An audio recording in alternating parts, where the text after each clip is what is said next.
Good morning all of you. मेरा नाम है अमृतेश त्रिवेदी और आज मैं आप लोग को एक हिस्ट्री पढ़ाऊंगा।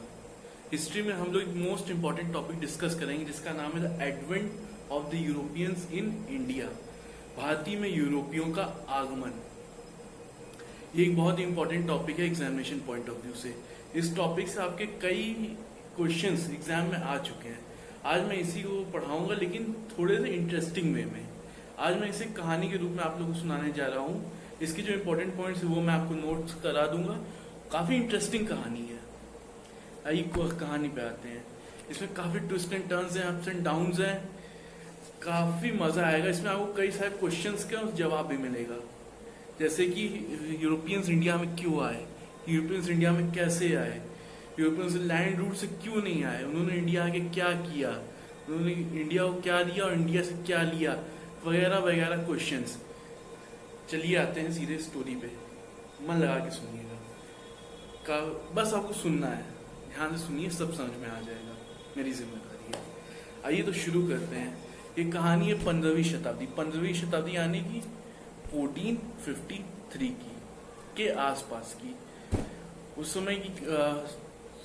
समय कॉन्स्टेंटिनोपल, कुस्तुनतुनिया, या फिर हम लोग कह सकते हैं आज का इस्तांबुल था, जो कि टर्क्स के कंट्रोल में था। टर्क्स के कंट्रोल में, याद रखिएगा। लेकिन बाद में उस पर क्या हुआ, 1453 में अरब का कब्जा हो गया। अरब ने क्या किया, इंडिया और यूरोप का लैंड ट्रेडिंग रूट, जिससे कि वो स्थलीय व्यापार मार्ग बंद कर दिया। इससे कि स्थलीय व्यापार बंद हो गया यूरोप और इंडिया के बीच में। अब आगे कहानी पढ़ने से पहले एक प्लॉट रेडी कर लेते हैं। देख लेते हैं कि इस समय यूरोप की क्या सिचुएशन थी और इंडिया की क्या सिचुएशन थी।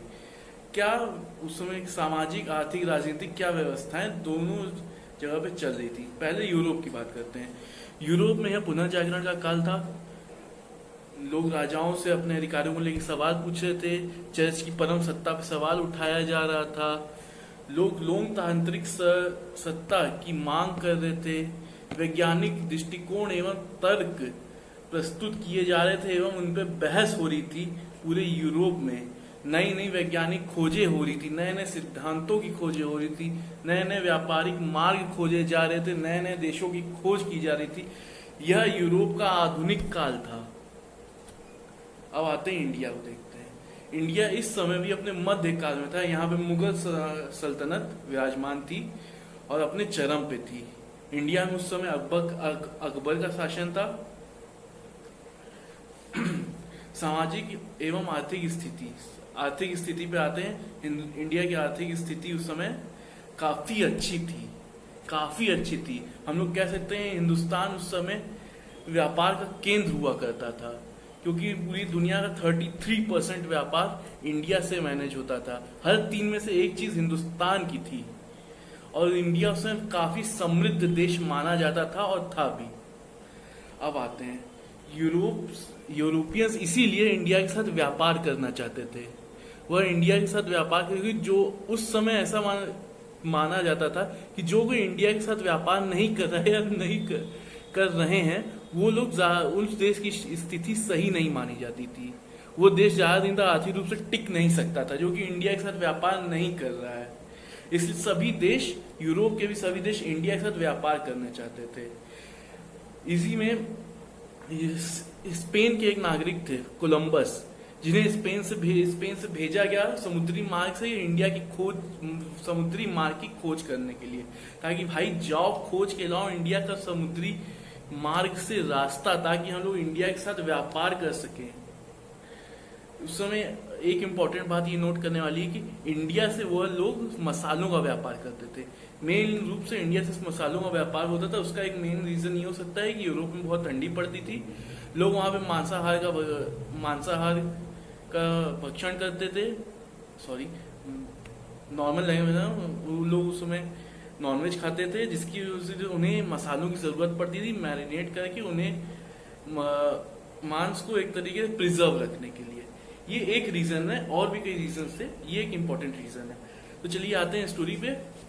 कोलंबस निकले तो थे लेकिन वो इंडिया तक नहीं पहुंच पाए, वो चले गए अमेरिका। उन्होंने 1492 में अमेरिका की खोज कर दी। अब आते हैं हम लोग बात करते हैं पोर्टुगीज की।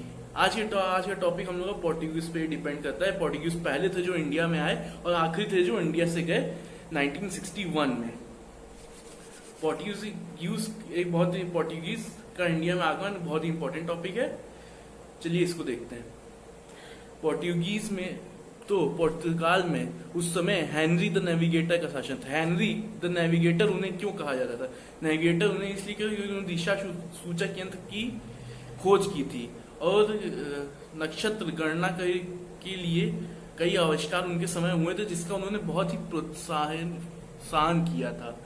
और तो और वो समुद्री मार्गों की खोज के लिए नाविकों को बहुत ही प्रोत्साहित करते थे, नई नई जगहों की खोज के लिए बड़ा ही प्रोत्साहित करते थे ताकि वहां से व्यापार कर सकें।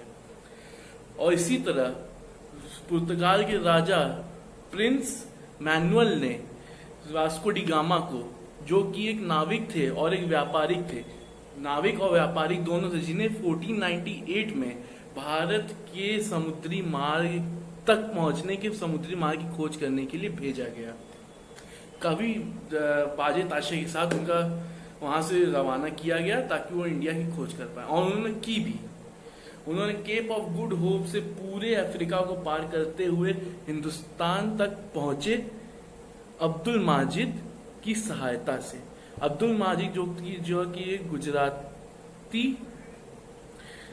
गुजराती अरब हिंदुस्तानी व्यापारी था, उसने अफ्रीका के केप ऑफ गुड होप से लेके हिंदुस्तान के कलिकट तक का रास्ता, या फिर ये कहें उन्होंने कलिकट तक का रास्ता उन्होंने वास्को डी गामा को बताया। तब वास्को डी गामा जब इंडिया पहुंचे तब उनसे पहले, अच्छा इसमें कुछ इंपॉर्टेंट पॉइंट्स ये भी नोट कर लीजिए कि केप ऑफ गुड होप की खोज इसने की थी। केप ऑफ गुड होप की खोज बार्थोलोमियो डियाज ने की थी, वो भी पुर्तगाल के ही थे, Bartholomew Dias. Cape of good hope नाम याद रखिएगा, नाम याद रखना इंपॉर्टेंट है। इसके बाद अब देखते हैं स्टोरी जब वास्को डी गामा इंडिया पहुंचे। जब वास्को डी गामा इंडिया पहुंचे तब वह कत्था कडागू नाम की एक जगह पहुंचे, जो कि कोचिन जो कि कलिकट के पास आती थी। और कलिकट में जैमुद्दीन नाम के एक राजा का शासन था, जिसने वास्को डी गामा का बड़े ही अच्छे स्वागत किया। भाई ये गोरा चिट्टा लंबा इंसान आ रहा है हिंदुस्तान में, जहाँ के लोग अमूमन यूरोपियों के मुकाबले थोड़े से नाटे और रंग में काले होते हैं। अब ऐसे इसके ऊपर ज्यादा टिप्पणी नहीं करते, लेकिन उसने भी सोचा होगा भाई कोई खास इंसान है, थोड़ा सा चला आ रहा है, तो उन्होंने भी उसका स्वागत किया। हालांकि इससे अरब प्रसन्न नहीं हुए। हिंदुस्तान में उस समय अरब व्यापारी भी थे, तो उन्होंने कहा अरे ये क्या, हम लोगों ने स्थलीय रास्ता बंद किया तो यहाँ व्यापारिक मार्ग से ये लोग चले आए। तो अरबों ने वास्को डी गामा का विरोध किया, परंतु इसके बाद भी जैमुद्दीन ने वास्को डी गामा का स्वागत किया। और जाहिर सी बात है, जब राजा स्वागत कर रहा है तो वास्को डी गामा को वहां के जो मसाले हैं वो थोड़े सस्ते दाम में मिले ही होंगे। तो इसे स्टोरी समझने की कोशिश कीजिए, इसकी स्टोरी समझा रहा हूँ। वास्को डी गामा ने क्या किया, उसने मसाले खरीदे, हिंदुस्तान से उसने मसाले लिए। और अच्छा ये फैक्ट है कि वास्को डी गामा को जो मसाले थे वो फ्री में मिले थे, उन्हें वो एज ए गिफ्ट दिया गया था जैमुद्दीन राजा की तरफ से, जिसे जब उसने वापस यूरोप आया और वहां पे उसका व्यापार किया, उन मसालों में बेचा, तो उससे उसने 60 गुना मुनाफा कमाया।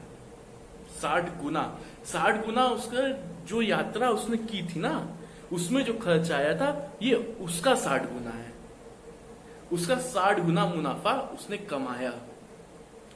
अब इसके बाद क्या हुआ, अब भाई जब मानवीय प्रवृत्ति है, जब किसी को 60 गुना मुनाफा हो रहा है एक बार की यात्रा में, तो दोबारा तो भाई और पैसा कमाना है, तो वापस तो लौटेगा ही।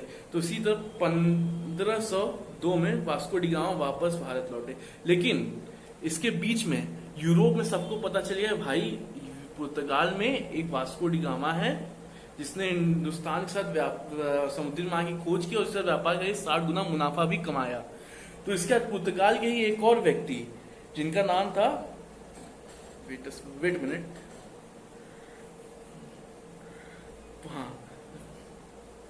Pedro Alvares Cabral. Pedro Alvares Cabral 1500 में, वास्को डी गामा के हिंदुस्तान में आने के बाद से 1500 में, 1500 में वह दूसरे यूरोपीय व्यक्ति थे जो भारत आए समुद्री मार्ग से, और उन्होंने भी हिंदुस्तान के साथ व्यापार ही किया।